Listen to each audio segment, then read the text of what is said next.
አላችሁ? እግዚአብሔር ከሁላችን ጋር ይሁን። በቅቶ ሰበከ። አንድ ሰው ለመስበክ የሚገባው ምንድነው? የመጀመሪያው መማር። ከዚያ በኋላ ምን ማድረግ አለበት? መከራ መቀበል። እስቲ መከራ መቀበል በሉ። ምን ማድረግ አለበት? መከራ መቀበል አለበት። ሶስተኛሳ ምን ማድረግ አለበት? የተማረውን መኖር አለበት። የተማረውን መኖር። አሁን በዚህ ዘመን ያሉ መናፍቃን ሁለት ብልሃት ይጠቀሙብናል። ብነግራችሁ ጥሩ ነው አይመስላችሁ? እሺ ልንገራችሁ። ሁለት ነገር የሚጠቀሙብን። መጀመሪያ እንዲህ ይላሉ፣ እኔ እንዲህ ብሎ እንደዚህ ብሎ ኢየሱስ ክርስቶስ ተገልጦልኝ ኢየሱስን አይቼው ይላል። ቆይ አንተ ግን መጀመሪያ ይላል እናንተ መጽሐፍ ቅዱስ አታነቡም ይላል። መጽሐፍ ቅዱስ አታነቡም፣ አታውቁም። ደሞ ሚሉና ምን ብለው ምን ይላል? ደሞ ተረት ነው የምታወሩት። ትርጓሜ እያላችሁ ገርል እያላችሁ ታምር እያላችሁ መጽሐፍ ቅዱስ አታነቡም ይላሉ። በጣም ቅሩ። እኔ አሁን አንድ መናፍቅን እንዲያርጌ ልጠይቀው፣ እናንተ መጽሐፍ ቅዱስ አታነቡም አሉ። አሁን እኔ መጽሐፍ ቅዱስ ልክ አይደለም ብዬ ብክድ በምን ይረታኛል? እስኪ እናንተ ራሱ መልሱልኝ። መጽሐፍ ቅዱስ ልክ አይደለም ብዬ ብክድ መልሱ ምንድነው? መጽሐፍ ቅዱስ ማን የጠበቀው? መጽሐፍ ቅዱስ ነው፣ ቤተክርስቲያን ናት። መጽሐፍ ቅዱስ ልክ ለመሆኑ ማስረጃው ቤተክርስቲያን ናት። ቤተክርስቲያን ልክ ለመሆኗ ማስረጃው መጽሐፍ ቅዱስ ነው። ያለ መጽሐፍ ቅዱስ ልክ የሚሆን መጽሐፍ ቅዱስ የለም። ያለ ቤተክርስቲያን ልክ የሚሆን መጽሐፍ ቅዱስ የለም። ያለ መጽሐፍ ቅዱስ ትክክል የምትሆን ቤተክርስቲያንም የለችም። ለምሳሌ አሁን አንድ ቃል ልንገራችሁ፣ አንድ ኃይለ ቃል ላንሳላችሁ። እኔ የሕይወት እንጀራ ነኝ ይላል። ስጋዬን የበላ ደሜን የጠጣ የዘላለም ሕይወት አለው ይላል። ስጋዬን የበላ ደሜን የጠጣ የዘላለም ሕይወት አለው ይላል። ስጋዬን የበላ ደሜን የጠጣ የዘላለም ሕይወት አለው ሲል ምንድነው ይሄ ስንል አንዱ የእምነት ድርጅት ወይም ፕሮቴስታንትን በልም ለምሳሌ አንዱ ምን ብሎ ይናገራል? ስጋዬ ያለው ክርስቶስ ቃሉን ነው ይላል። ቃሉን ነው፣ ትምህርቱን ነው። ስለዚህ ስንማር እየቆረብን ነው፣ ቁርባን አያስፈልግም ይላል። አንዱ ደግሞ አይ ስጋዬ ያለው በሱ ስም የምንበላውን የጌታ ራት ነው ይላል። አንዱ ደግሞ ተነስቶ አይ ስጋዬን የበላ ደግሞ ያለው ስሙ ሕይወት ስለሚሆን ስሙን ነው። ትክክለኛው የትኛው ነው ብንል ተመልከቱ። ትክክል የምትሆነው ትክክለኛውን ትርጉም ትክክል። ስለዚህ አንዱ ስጋዬን የበላ ያለው ቃሉን ከሆነ አንዱ ስሙን ማመን ብቻ ነው ካልን ምኑ ነው ካልን ብለን ብንጠይቅ ስጋዬን የበላ ማለቱ ቁርባን ነው፣ ቅዱስ ስጋውን ደሙን ክቡር ደሙን መቀበል ማለት ነው ብሎ የሚነግረን ሐዋርያት ሲማሩ የነበረ የሐዋርያት ተማሪዎች ሲማሩ የነበረ የዚያ ተማሪ፣ ያ ሲያስተምር የነበረ የዚያ ተማሪ፣ ያ ሲያስተምር የነበረ የዚያ ተማሪ፣ በዚህ ተዋረድ ሰንሰለቱ ተጠብቆ የመጣ መምህር የነገረኝ እንደሆነ እሱ ትክክል ነው ማለት ነው። ስለዚህ መጽሐፍ ቅዱስ አታነቡም ታዲያ እንኪያማ መጽሐፍ ቅዱስ እንዲህ ይላልና ምን ማለት ነው? አንተ ራስህ መጽሐፍ ቅዱስ አልተማርክም፣ አታውቅም። ሳትማር እንዴት ልታውቅ ትችላለህ ስትሉት ደግሞ እንዲህ ብሎ ይመጻደቅባችኋል። እግዚአብሔር እኮ ይላል የደንቆሮዎች አምላክ ነው ይላል። ደግሞ የበላምን አህያ ያናገረ አምላክ ገለጠልኝ ይላል። ይኸውላችሁ እኛን ለመሳደብ ሲሆን አልተማራችሁም ይላል። አንተ መቼ ተምረህ ነው ስንለው እግዚአብሔር የደንቆሮዎች አምላክ ነው ይላል። ለኛ ሲሆን የደንቆሮች አምላክ አይደለም፣ ለሱ ሲሆን ግን ለድንቁርናው መጠጊያ እግዚአብሔር የደንቆሮ አምላክ ነው ይላል። ለመታበይና ቤተክርስቲያንን ለማፍረስ ሲፈልግ ደግሞ መጽሐፍ ቅዱስን አታነቡም ይላል። ደግሞ ሁለተኛ ይመጣል። ቆይ አንተ ስንት ሌሊት በሙሉ እንዲሁ እኮ ቅዱስ ዳዊት እኮ እንድንምለው አፍቀርከ ጽድቀ ወአመጻ ጸላይከ ነው የሚለው እኮ መዝሙር 44 ላይ አቤቱ እግዚአብሔር ሆይ ጽድቅን ወደድክ አመጽን ጠላህ ነው የሚለው። ጽድቅን ወደድክ አመጽን ጠላህ። ትትናን ወደው አላውቅም ብለው፣ ጸሎትን ወደው፣ ትጋትን ወደው፣ ከመብላት ይልቅ ረሃብን ወደው፣ ከመልበስ ይልቅ መራቁትን ወደው፣ ከክብር ይልቅ ውርደትን ወደው፣ ከሀብት ይልቅ ድህነትን ወደው፣ የሞቀ የደመቀ ከመልበስ ይልቅ ብርዱን ቁሩን ሐሩሩን ወደው፣ የላመ የጣመ ከመመገብ ይልቅ ተመልከቱ መናኛ የሆነ ምግብ እየበሉ ቅጠል ሸምጥጠው የሚኖሩት ቅዱሳን ሳይገልጠላቸው እነሱ ትክክል ሳይሆኑ አንተ ከሞቀ ከደመቀ ቤት ተቀምጠ የላመ የጣመ በልተ እንደወደድክ እየተናገርክ እንደወደድክ እየተሳደብክ አንድ ሲናገሩ 100 እየመለስክ ላንተ እንዴት ሊገለጥልህ ቻለ ስትሉት ደግሞ እግዚአብሔር ጻድቃንን ልጠራ አልመጣውም ብሏል ይላል። ደግሞ ማለት መጠጊያ ያጡ ሰው አያችሁ ተመልከቱ። እስመ ሰብ ለከዩ ሃይማኖት ያለብሳ ሰው ክፋቱን ሃይማኖት ያለብሳታል አለ ሊቁ። እስኪ በሉ ሁላችሁ ሰው ክፋቱን በሉ ምን ያለብሳታል? ሃይማኖት ያለብሳታል። ክፋትን ይሰራና ለምን እንዲህ ታደርጋለህ? እየሮጠ ሄዶ ከሃይማኖት ይጠጋል። እየሮጠ ሄዶ በእግዚአብሔር ቸርነት ያመካኛል ለስንፍናቸው። ስለዚህ አንደኛ አታውቁም ብሎ በመመጻደቅ አንተ መቻወቅና ተብሎ ደግሞ በመጽሐፍ ቅዱስ ሲሞገር መች ተማርክና። ሐዋርያት 3 ዓመት ተምረው ነው የሰበኩ። ቅዱስ ጳውሎስ 46 የብሉይ ኪዳን መጽሐፍትን ከገማልያል ስር ተምሮ ነው የሰበከ። አንተ መቼ ተማርክና? ሳይማሩ መንፈስ ቅዱስ ገለጠልኝ ይላል። ደግሞ ስትመጡበት ደግሞ ሳትማር ስትሉ መንፈስ ቅዱስ ገለጠልኝ። መንፈስ ቅዱስ ዝም ብሎ ሳይማሩ የሚገልጥ ከሆነ የስንፍና ረዳት ከሆነ ጌታስ ቢሆን ለሐዋርያት 3 ዓመት ለምን ማስተማር አስፈልገው? ዝም ብሎ መንፈስ ቅዱስ ልቆ ግለጥላቸው አይለውም ነበር? በድካም ነው ጥበብ የምትገኘው፣ በድካም ነው። የጥበብ ሀገሯ ድካም ነው፣ ልፋት ነው፣ ትርምት ነው፣ ትትና ነው፣ ጸሎት መድከም ነው። ዝም ብሎ ጥበብ አይገኝም፣ በግርግርታ በሆይሆይታ አይገኝም። እንዲያ ቢሆን ኑሮ ጌታ ለበውክሙኑ ተረዳችሁን እያለ ሐዋርያትን ማስተማር ባልተጠበቀበት ነበር። ሁሉ ለላሃዱ አሐዱ ገቡ ውስተ ቤቶም ወእግዚእ ኢየሱስኒ ሆረ ውስተ ደብረ ዘይት ዋንጋ። ሁሉም ሲማሩ ሎ ቤቱን ሄደ። ኢየሱስ ክርስቶስ ግን ማደሪያ ስላልነበረ ወደ ደብረ ዘይት ሄዶ ሲጸልይ አደረ። ማለዳ በምኩራብ ተገኝቶ አስተማረ። 24 ሰዓት በሙሉ ሐዋርያትን 3 ዓመት። እኔ እኮ ይገርመኛል። ሐዋርያት 3 ዓመት ከጌታ ከራሱ ተምረው ወንጌል አልረዳቸው ብሎ ረስተውት እንደገና ደግሞ ጌታ የነገርኳችሁን ረሳችሁት እያለ ከገሰጻቸው እኛ ከመምህር ሳንማር መምህር ነን ብለን ዘወጣት። ለዚያውም መጽሐፍ ቅዱስ ነው እይኩን ተመልካተ ምንድነው? ብዙሃን መምህራን እሙስቴትክሙ አይደል ያለ? ከናንተ መካከል ብዙ ሰው መምህር አይሁን። እስመቅሩ ሙስናነ በዲበ አንቀጽ፣ ሁላችን እንደምንሰናከል ታውቃላችሁና ብዙዎች መምህራን አይሁኑ ብሎ ተነግሯል። ስለዚህ ቅዱስ ቄርሎስ ሐዋርያት 3 ዓመት ተምረው እንደተሰበኩ እሱም ተምሮ ሰበከ። መጽሐፍ ቅዱስን እኮ እኛ ከማንበብ በላይ ተምረነዋል፣ ከመማር በላይ እየኖርነው ነው። ራሱ ቤተክርስቲያን ኦርቶዶክስ ተዋህዶ ቤተክርስቲያን ማለት መጽሐፍ ቅዱስን የምትሰብክ ብቻ አይደለም። ቅዱሳን የኦርቶዶክስ ቅዱሳን መጽሐፍ ቅዱስን የሚሰብኩ ብቻ ሳይሆን ራሳቸው መጽሐፍ ቅዱስ ይነበብባቸዋል። ራሳቸው መጽሐፍ ቅዱስ ናቸው። ለምሳሌ ስለ ጽድቅ የሚሰደዱ ብፁዓን ናቸው የሚለውን ተክለ ሃይማኖት ሲሰደዱ ብቻ ማወቅ ይቻላል። ስለ ጽድቅ የሚሰደዱ ስለ ጽድቅ የሚራቡ ብፁዓን ናቸው ሲባል አቡነ ገብረ መንፈስ ቅዱስ አልቀምስም ብቻ ብለው ሲኖሩ ማወቅ ይቻላል። ሁሉንም መጽሐፍ ቅዱስ ከአንድ ቅዱስ ገድል ላይ ማንበብ ይቻላል። የመጽሐፍ ቅዱስን ክፍል ሁሉንም። ስለዚህ ሐዋርያት ሰበከው ተምረው ሰበኩ፣ ቄርሎስ ተምሮ ሰበከ። ሐዋርያት መከራ ተቀብለው ሰበኩ፣ ቅዱስ ቄርሎስ መከራ ተቀብሎ ሰበከ። ቅዱሳን ሐዋርያት በቅተው ሰበኩ፣ ቅዱስ ቄርሎስን በቅቶ ሰበከ። እኛም እንዲህ ያሉ መምህራንን አያሳጣን። ከሚያጭበረብሩ ሳይማሩ መምህራንን ከሚሉ ከነዚህ ሁሉ ከተኩላዎች የበግ ለምድ ከለበሱ ተኩላዎች አምላከ ቅዱሳን ይጠብቀን። እና ቅዱስ ቄርሎስ ንስጥሮስን ቢለው አልሰማዋል፣ አወገዘው። ከተወገዘ በኋላ ታሰረ። ንስጥሮስ ግን ደግሞ ምን አለውና ሄደና ንስጥሮስ እኔ እኮ አንተን ወድህ ነበር፣ ክደትን ነው የምጠላት፣ እባክህ እንዴው ትጎዳ እንደው ሞክረው፣ እሷንም ወላዲት አምላክ በል ልጇንም አምላክ በልና እስቲ ሙት አለው።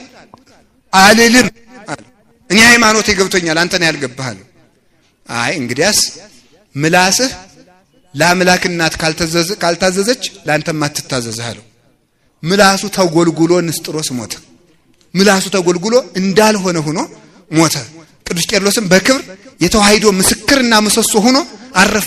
ዛሬም ድረስ የቅዱስ ቄርሎስ ድርሳን በሚነበብበት ቦታ ሁሉ አጋንንት ይንቀጠቀጣሉ።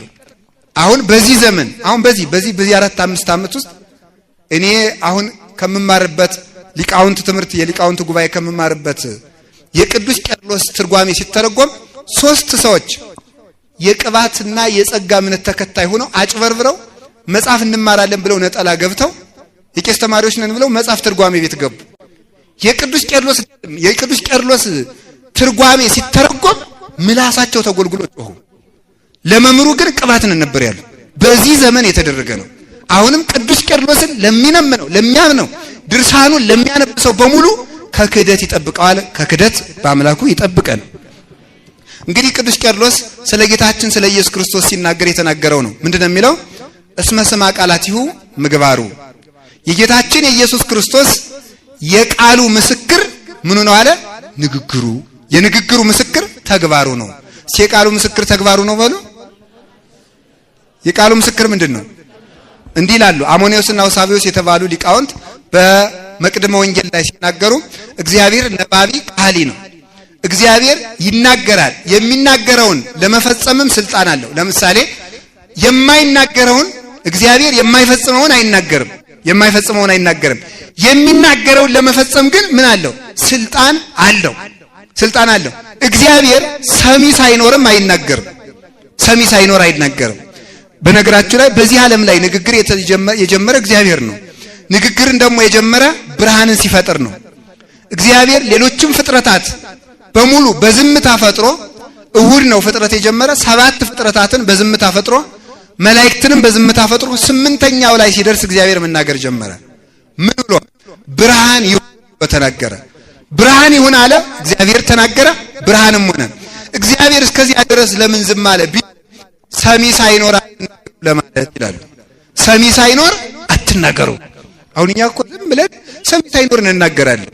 መጀመሪያ ብእሲ ዘይነብብ ቃለ በኀበ ዘይሰማው ይመስል ብእሲ አብደ ዘያስተጣግ አግልእተ በዲበ ሆፃ ይላል ሲራክ። በማይሰማው ሰው ጆሮ ቃልን የሚናገር ሰው ባሸዋ ላይ ካብን የሚክብ ሰው ይመስላል ይላል። በማይሰማው ሰው ጆሮ ቃልን የሚናገር ተመልከቱ፣ ካሸዋ ላይ ካብ የሚክብን ይመስላል። መጀመሪያ ለመናገር ሰሚ መኖር። አንዳንድ ጊዜ አሁን እናንተ ራሳችሁ እንዲህ ብላችሁ አታውቁ? በዚህ ዘመን እኮ እውነት የሚናገር መምህር የለም። እውነት የሚናገር መነኩሴ፣ ካህን፣ ዲያቆን፣ ጳጳስ የለም። ሁሉም አድርባይ ነው ትላላችሁ አትሉ? በሉ እንቅጩን ተናገሩ። አሁን ትላላችሁ አትሉ? እንላለን። ደግሞ በጠባያችን ምን አይነት መሰላችሁ? የኢትዮጵያ ሰው እስራኤላውያንን ነው የሚመስል። እስራኤል በጠባያቸው ቤተ ክህነትና ቤተ መንግስትን የሚሰድብላቸው ሰው ይወዳሉ።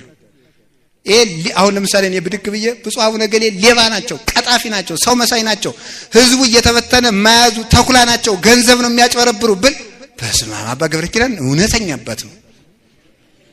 እኔ እኮ ለዓላማዬ ሊሆን ይችላል የተናገርኩት ማለት ነው እንጂ አባን ወይም ብፁዕ አባታችን እንደዚያ ሌባ ሆኖ ላይሆን ይችላል። በጠባያችን ቤተ ክህነትና ቤተ መንግስትን የሚሰድብ ሰዎቹ ትክክል አይሆንም ይሁንም ሳንመረምር የሚሳደብልን ሰው እንወዳለን። ግን ሰዎቹ ደግሞ ለዓላማቸው እያደረጉን እንደሆነ ግን አናውቅም ፈጽሞ ማለት ነው። ሳንመረምር ደስ ይለናል ዝም ብሎ እሰይ በቃ የዚያን ጊዜ አገር ይወጣልን፣ ቀን ይወጣልን፣ ሰላም የተመለሰልን፣ ርስታችን ጉልታችን የተመለሰልን፣ የተስተካከለልን፣ ፍትህ የተሰጠን ይመስልናል። ግን ትክክለኛ አባቶች እንዲያውም በክፉ ዘመን ምንድነው የሚሉ? ዝም ሰሚ የለማ። እስቲ በሞቴ ሰሚ የለም በሉ። አንዳንድ ጊዜ እኮ ሰላማዊ ሰልፎቻችን ሁሉ እኮ ይገርሙኛል። እኔ ሰሚ ሳይኖር እኮ ነው የምንጮኸው። ተናግረን ዝም ወጣችሁ ነበር ጎበዞች ብለው ሰው አሽፈውብን ቁጭ ይላል። ሰሚ እንዲያው አንደ ማምላክ ጀግና እንዲያውም በዝምታው ነው የሚያስፈራ። ክርስቲያን በዝምታው ነው የሚያስፈራ። ዝም አሉ ከኢትዮጵያ ነገስታት አንዱ እኮ አድርገዋል አይደል? ግብር ጨመሩ አይደል? ህዝቡ ወጣ። ከዛ በኋላ በበነገው ደግሞ ጨምሩ፣ እንደውም ከትናንት ነው አሉ። ደግሞ ወጣ ጨምሩ አሉ። በሶስተኛው ዝም አሉ። ህዝቡ ቁጭ አለ ዝም ብሎ። ህዝቡ እንዴት ብሏል አሉ። ኧረ ጃን ሆይ ዝም ብሏል፣ አሁን ነው መፍራት አሉ ይባላል።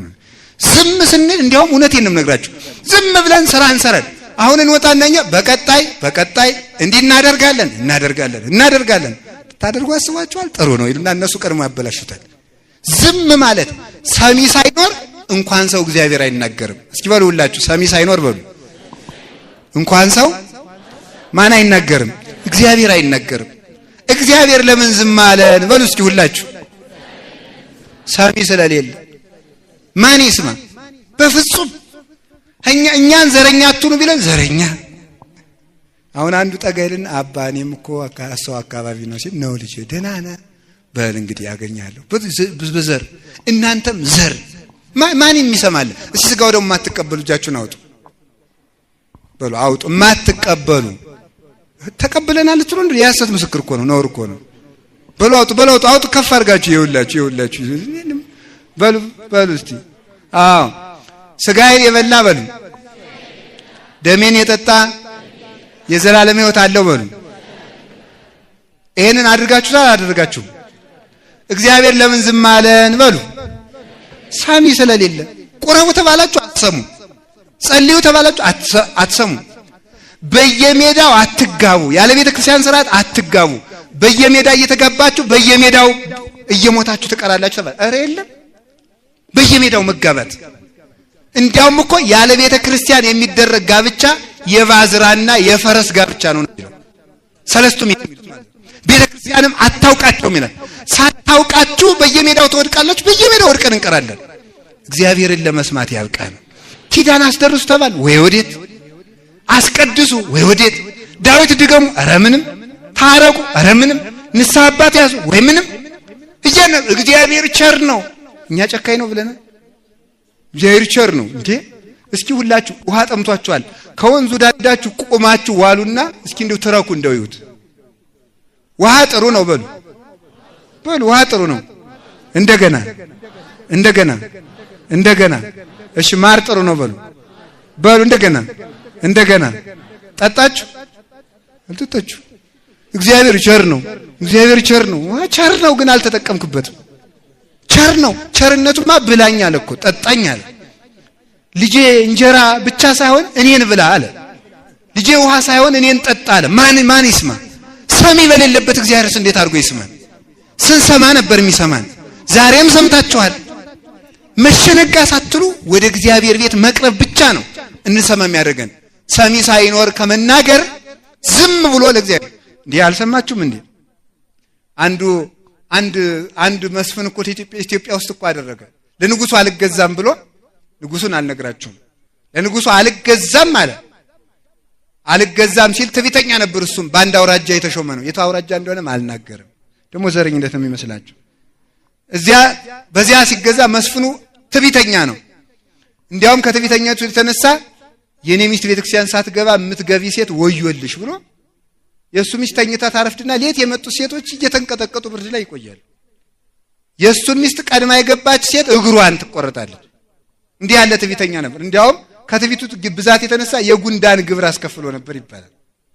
እንዲያው እስቲ ህዝቡ ይገዛልኛል አይገዛልኝም ለማለት ጉንዳን አስገብሮ ነበር። እንደው ያ ይሻላል እያረዱ የሚጠሉስ ጉንዳኑስ ባዩ ጆሮ ነበር የሚነክስ። አሁን ተመልከቱ። ይሄ ሰው ከዚያ በኋላ ምን አደረጉት? ይሄ ሰው ሲታሰር ወታደሮቹ ሄደው የሱ ሚስት በማይረባ ግብር አገኙት። እንዲያ ሲያደርጉ የሚገርመው ግን ቀን ሰው እየበደለ ሌሊት በገና ይደረድር ነበር። እግዚአብሔር ቸር አይደል? ደግሞ ኋላ አለቀሰ። ሚስቱ ስትገባ ቤተክርስቲያን ስትገባ ትክ ብሎ ያየ ሰው ይቀጣ ነበር። ምን ብሎ አደረደረ በገናውን። ወታደሮቹ እሱ ሲወርቅ ለዚህ ነው ምን አለ መሰላችሁ ሰሎሞን፣ ቀን የሚያመጣውን አታውቅምና በጠላት ውድቀት ደስ አይበልህ ይላል። አንተም ነገ ወዳቂ ልትወጥ እንችላለህና ቀን አገኘው ብለህ የወደቀውን ደግሞ አንተ መልሰህ ያንን ከሆንክ ብልጫህ ምንድነው ሲል ከዚያ በኋላ ጠጁ ቀጠነብኝ ስጋው ጎፈየብኝ አይሉም ሚስቴን ሰው አያት ከደጅ አይውጣብኝ አይሉም ቀን የጣለለታ ይደረጋል ሁሉም ብሎ በገና ደረደረ። ከዚያ በኋላ ይሄ እንዲህ ብሎ በገና ደረደረ ብለው ለንጉስ ሲነሳቸው ውጣቻለሁ አንተ ሲሉት ጃን ሆይ ከርሰው ለበለጠ አላቸው። በዚያን ዕለት የሚገርመው የሱን ሚስት ሂደው በማይገባ ግብር የተገናኙ ሰዎች በመብረቅ ተመተው አደሩ። ለምን ተመልከቱ።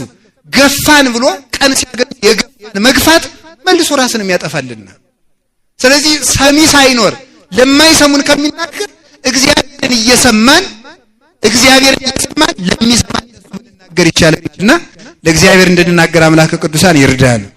ሰሚ በሌለበት አይናገር። ሰው የማይሰማ አንዳንድ ጊዜ ከድንቁርናው የተነሳ አይሰማም ሰው የሚፈልገውን። ሁለተኛ ደግሞ ሰው የሚሰማው የሚፈልገውን ብቻ ነው የሚሰማው። የሚፈልገውን እንደ ፍላጎቱ እስማ አብለም ያፈቅር ሊያሁ ዓለም የራሱን ይወዳል እንደተባለ ዓለም የራሱን ስለሚወድ የራሱን ነው የሚሰማ፣ አይሰማን። እንደገና ደግሞ ሰው ርቦትም ላይሰማ ይችላል። ይሄ ለቤተሰብ ይጠቅማቸዋል። አሁን ለምሳሌ ባለትዳር ሴቶች ትኖራላችሁ አይደለም? ባሎቻችሁ ስራ ውለው እንደመጡ ጾሙን እንደዋለ አንተ በቀደም የሰደብከኝ ምን ብለህ ነው ቢል አናትሽን ፈልጦ ሊጥልሽ ይችላል። ሰው በማይሰማበት ጊዜ አይነገርም። እውነቴን ነው። ሰው በራበው ሰዓት፣ ሰው ባመመው ሰዓት አይጠየቅም። ለምሳሌ አንድ ምሳሌ እንግራችሁ። የማቴዎስ ወንጌል ምዕራፍ 21 ላይ ስታገኙ ሐዋርያትን አገኛቸው።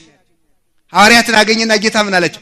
ደቂቀ በሆኑ ብክሙ ዘንበል አላቸው። የሚበላላችሁ የለንም አሉት። በሉ መረባችሁን በቀይ ጣሉ። 153 አሳ ወጡ። ካወጡ በኋላ ምን አላቸው? እነሱ ያወጡት አሳ ተጠብሶ እስከሚበላ ድረስ ረሃቡ እንዳይጎዳቸው ብሎ በመላእክት ሌላ አሳ አስጠብሶ ቆያቸው። ኑፊት ይሄን እንብላ ብሎ አበላቸው ጌታ። አብልቶ ከጨረሰ በኋላ ነበረ ቅዱስ ጴጥሮስን የወቀሰው። ጴጥሮስ ተወደኛለህ ያለው አብልቶ ነው የወቀሰው። ጌታ እንኳን ተመልከቱ፣ እሱ ራሱ አምላክ ነው። ተክዶ እንኳን ወዲያው ጴጥሮስ ሐሙስ ዕለት ማታ ይካድከኝ ምን ሆነዋል? አብልቶ በደንብ መስማት በሚችልበት ሰዓት ጴጥሮስ ተወደኛለህ አለው። ድካሙ ለቆታል፣ ብርዱ ለቆታል፣ አሳውን ተመግቧል። እንደወደህ አንተ ታውቃለህ ብሎ በጎ ምላሽ መለሰ።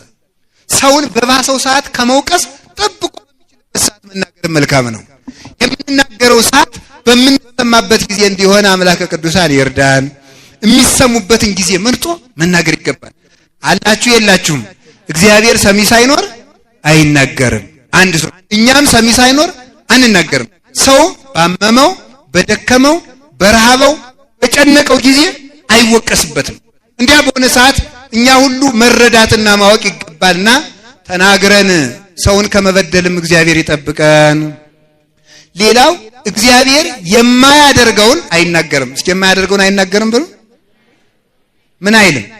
አይናገርም። እግዚአብሔር የሚናገረው እንደውም ምንድነው የሚለው ቅዱስ ቄርሎስ? ሰው ብዙ ይናገራል፣ ጥቂት ይሰራል። እግዚአብሔር ጥቂት ይናገራል፣ ብዙ ይሰራል። ስለዚህ ብዙ ተናግረህ ምንም ከማሰራ ምንም ሳትናገር ትብሰራ ይሻላል ይላል።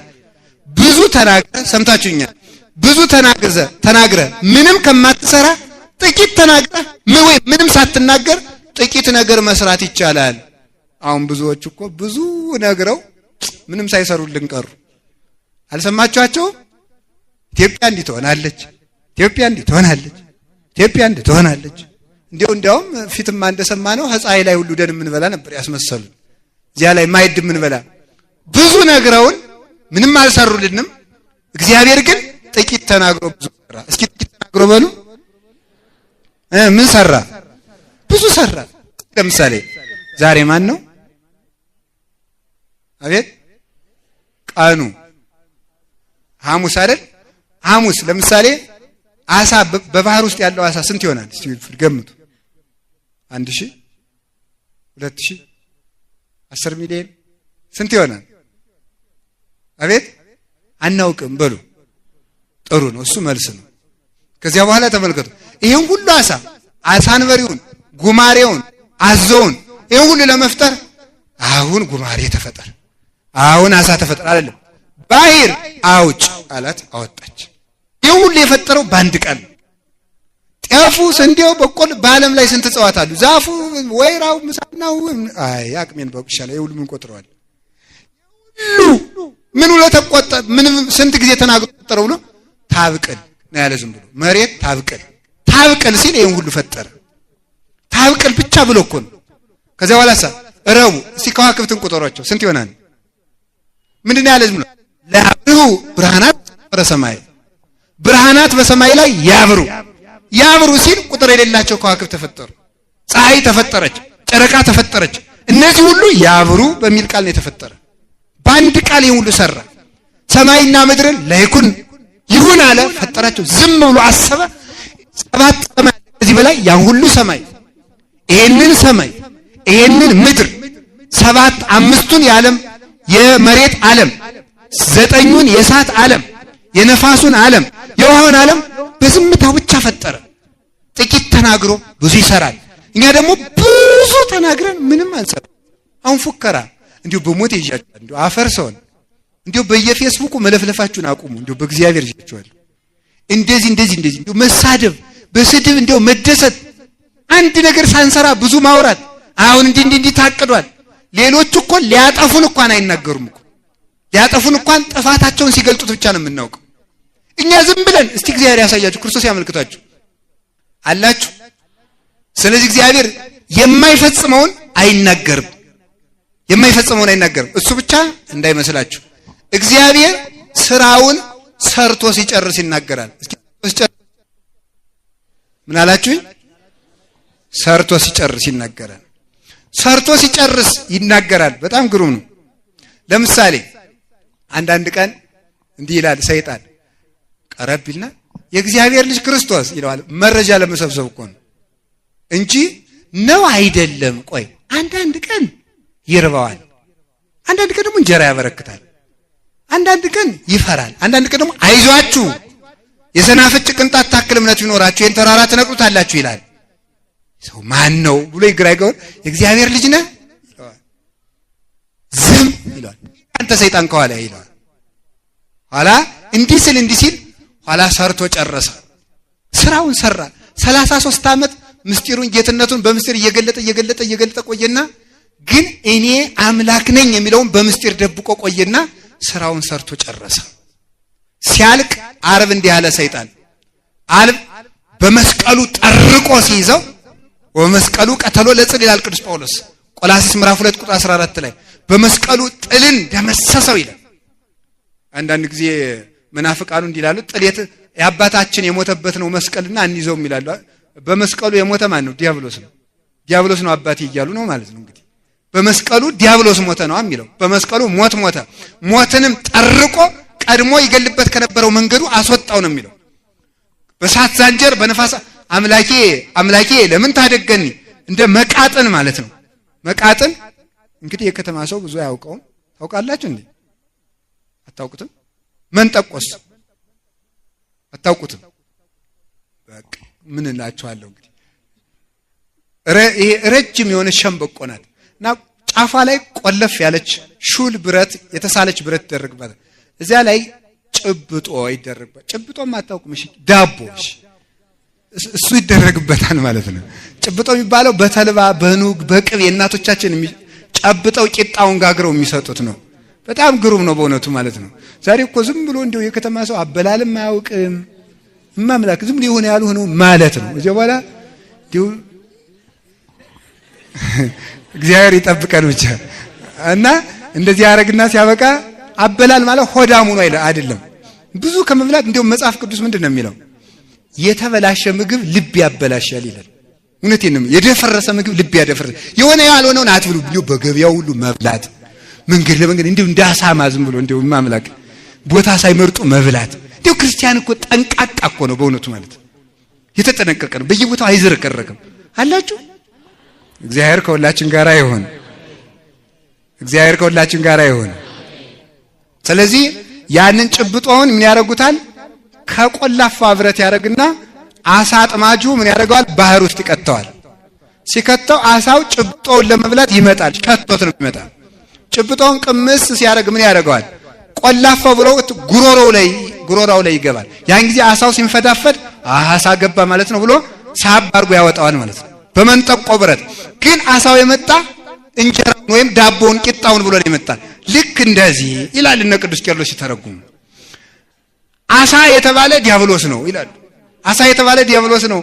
ጭብጦ የተባለ የክርስቶስ ስጋው ነው ይላል። ስጋውን ብሎ ሊውጥ ቀረብ እንዳለ አሳው ክርስቶስ አምላኬ ለምን ተውቀኝ እያለ ሲጮህ ጊዜ እንደ አብርሃም ስጋ እንደ ፍጡር ስጋ መስሎት ሊውጥ ቀረብ ሲል መንጠቆው ብረት ለቀም እንደሚያደርገው በመለኮቱ እሳተ መለኮቱን ተመልከቱ ብልጭ አደረገው። እኔ እኮ ፍጡር መስሎኝ ነው። ማን ነው ይሄ? መኑ ውእቱ ዘምድረ ለብሰው ውእቱ ሰማያዊ ውእቱ፣ በምድራዊ ስጋ የተገለጠ ሰማያዊ አምላክ ይሄ ማን ነው?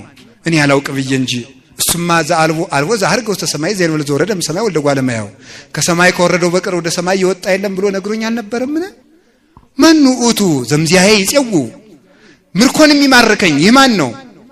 መኑ ውእቱ ዘባሕይለ ነደ እሳት ምስለ ሞት ይትባእስ፣ በጌትነቱ ብርሃን ከሞት ጋር የሚሰላለፍ ሞትን የሚቀጠቅጠው ማን ነው? መኑ ውእቱ ዘበብዝሃ ብርሃኑ ለጽልመት አኦሮ፣ ከጌትነቱ ብርሃን የተነሳ ጨለማኔን ዕውር ያደረገኝ ይህ ማን ነው? መኑ ውእቱ ዘያውዶ ስብሐት ዘይተአተት የማይጠፋ ብርሃን የሚከበው ይሄ ማን ነው? መኑ ውእቱ ተመልኩት ዘለኪፎቶ እይክል ሊዳስሰው የማይቻለኝ ምንድነው? ምንትኑ ዝንቱ ዘያውዶ ስብሐት አለና ሲያበቃ ወምላይ ሊሆሙ ተመልከቱ ወምን ሊሆሙ አለ ተመልከ አልቤ ዛማስን በላይ ሊሆሙ። እንግዲህ እንኳን እሱን ወገኖችን እንኳን መጉዳት የማልችለው ይሄ ማን ነው ብሎ ሲቀባጥር ጌታ እንዲህ ብሎ መለሰለት። እንግዲህ ማወቀኛል ስራውን ሲጨርስ ነው።